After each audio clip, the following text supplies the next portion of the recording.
സർവകലാശാല നേരിട്ട് നടത്തുന്ന 4 വർഷ ബിരുദ കോഴ്സിന്റെ പ്രവേശനത്തിനായി നടത്തിയ പ്രവേശന പരീക്ഷയുടെ റാങ്ക് പട്ടിക vice chancellor doctor Mohanan Kunnummal റദ്ദാക്കി.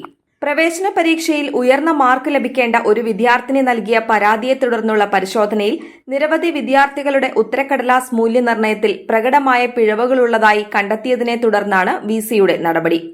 16 വിവിധ ഡിപ്പാർട്ട്മെന്റുകളിലെ പ്രവേശനത്തിന് 4000-ഓളം വിദ്യാർത്ഥികളാണ് പരീക്ഷ എഴുതിയത്.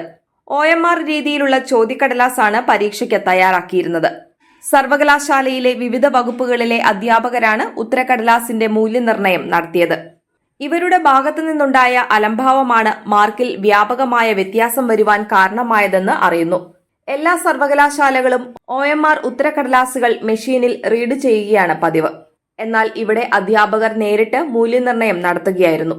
പരീക്ഷാ നടത്തിപ്പും റാങ്ക് പട്ടിക തയ്യാറാക്കലും LBSന് ഏൽപ്പിക്കണമെന്ന് നേരത്തെ സർവകലാശാല തീരുമാനിച്ചിരുന്നു.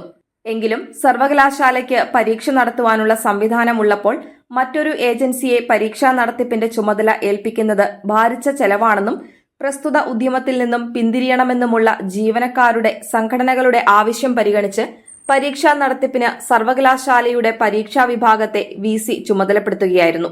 പുറമെയുള്ള ഏജൻസിയെ പരീക്ഷാ നടത്തിപ്പ് ഏൽപ്പിക്കാത്തതിൽ പ്രതിഷേധമുള്ള അധ്യാപകരിൽ ഒരു വിഭാഗം പരീക്ഷാ സംവിധാനത്തെ അട്ടിമറിക്കുവാൻ ശ്രമിച്ചതായ ആരോപണവുമായി പ്രതിപക്ഷ ജീവനക്കാരുടെ സംഘടനയായ കേരള യൂണിവേഴ്സിറ്റി സ്റ്റാഫ് യൂണിയൻ രംഗത്തെത്തി.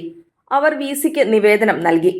മൂല്യനിർണ്ണയത്തിലെ പാകപ്പിഴയുടെ കാരണം കണ്ടെത്താൻ VC ഡോക്ടർ മോഹനൻ കുന്നുമ്മൽ സിൻഡിക്കേറ്റിന്റെ 3-അംഗ സമിതിയെ ചുമതലപ്പെടുത്തി.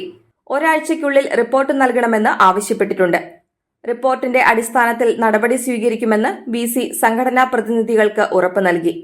മൂല്യനിർണ്ണയം നടത്തിയ എല്ലാ ഉത്തരക്കടലാസുകളും വീണ്ടും പരിശോധിച്ച് വ്യക്തത വരുത്തിയ ശേഷം റാങ്ക് പട്ടിക ഉടൻ പ്രസിദ്ധീകരിക്കാനും VC നിർദ്ദേശം നൽകിയിട്ടുണ്ട്.